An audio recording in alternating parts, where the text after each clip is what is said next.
Bonjour, aujourd'hui nous allons travailler les figures semblables. Calcule les mesures manquantes dans les deux triangles semblables. Le triangle semblable ABC, donc triangle ABC, est semblable, donc une petite vague pour le symbole semblable. Triangle DEF. Pour obtenir des figures semblables, nous avons deux conditions. Première condition, les mesures des angles homologues sont isométriques. Et la deuxième condition, les mesures des côtés homologues sont proportionnelles. Dans notre problème, nous devons découvrir les mesures des angles et les mesures des côtés. Donc, en premier lieu, on travaille avec les mesures des angles. Dans le triangle DFE, nous connaissons la plus petite mesure, 37 et 2/10, c'est le plus petit angle. Son homologue est le plus petit angle dans le triangle ABC, donc l'angle A. On peut écrire mesure de l'angle A ou mesure de l'angle BAC. A est le sommet, donc au centre, 37 et 2/10 de degré. Voilà pour l'angle A.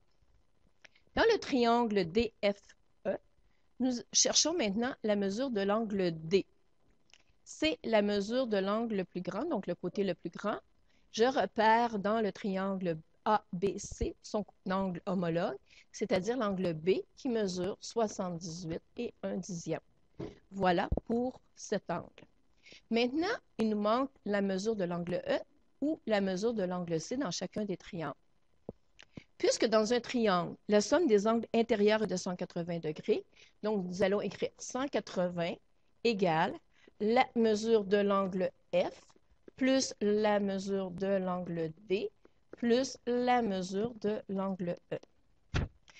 Nous remplaçons par les valeurs numériques la mesure de l'angle F, 37 et 2/10, plus la mesure de l'angle D, 78 et 1/10, et nous cherchons la mesure de l'angle E. Nous solutionnons notre équation. Donc, 37 et 2/10 plus 78 et 1/10 donne 115 et 3/10 plus la mesure de l'angle E. Maintenant, on continue par la méthode de la balance. Je veux éliminer le 115 et 3/10, donc moins 115 et 3/10. Et j'obtiens ainsi 64 et 7/10 pour la mesure de l'angle E. Donc, la mesure de l'angle E est 64 et 7/10 de degré. C'est la même chose ici, donc 64 et 7/10 de degré. Voilà pour les angles. Maintenant, nous devons repérer les mesures des côtés. Donc, en deuxième lieu, nous allons calculer les mesures des côtés. Pour ce faire, donc, c'est la mesure de la figure image que nous allons comparer à la mesure de la figure initiale. Ici, j'écris en abrégé puisque je vais manquer de place. On repère qui est le triangle image. Je décide, puisque rien est mentionné dans ma question, que c'est le triangle ABC. Je vais le comparer au triangle DEF. Maintenant, dans un triangle, nous avons trois côtés. Donc, mesure du segment AB, mesure du segment BC et la mesure du segment AC. Maintenant, nous allons inscrire les proportions. Donc, le segment AB a pour homologue le segment FD. Le segment BC a pour homologue le côté DE. Et le côté AC a pour homologue le côté FE. Une fois bien identifié, nous avons seulement à mettre les mesures. Donc, mesure AB, nous ne le connaissons pas, donc mesure du segment AB. Son homologue, donc, il mesure 16 et 16 centièmes de centimètre. Égale la mesure du segment BC, 3,61 cm que je compare à 10,82 cm pour le côté DE. La mesure AC, 5,83 cm. La mesure FE, je la recherche. Donc, c'est l'inconnu. Maintenant que nous avons établi nos proportions, nous allons résoudre les mesures des côtés. Donc, nous prenons deux rapports. Donc, ici, je vais prendre la comparaison entre ces deux rapports. Donc, 3, je vais calculer la mesure du segment AB. J'applique la loi fondamentale, produit des extrêmes, 10,82 centièmes fois la mesure de AB, égale le produit des moyens, 16 et 16 centièmes fois 3,61 centièmes.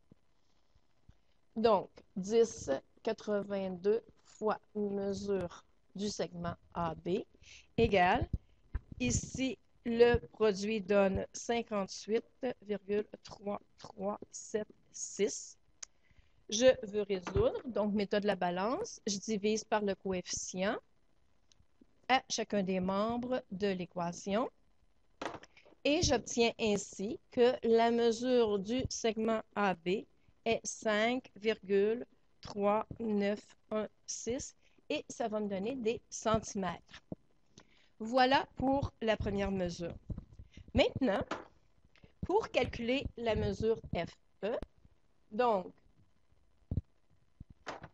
je vais tout simplement prendre les deux rapports ici que je vais comparer. Donc, on est rendu à l'étape 4. Calculer la mesure du segment FE. Donc, pour ce faire, je prends la proportion 3,61 cm sur 10,82 cm que je compare à 5,83 cm, mesure du segment FE.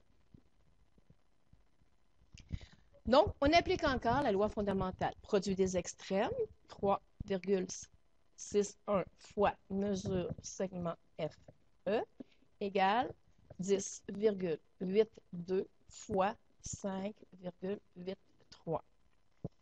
Donc, 3,61 centièmes fois la mesure du segment FE égale, le résultat ici me donne 63,0806. Je veux avoir la mesure du segment, donc je divise par son coefficient chacun des membres de l'équation. J'obtiens ainsi que la mesure du segment FE est 17,4739 cm. Maintenant, je n'aurai qu'à faire des phrases complètes pour terminer mon problème. Voilà, c'est terminé. À la prochaine.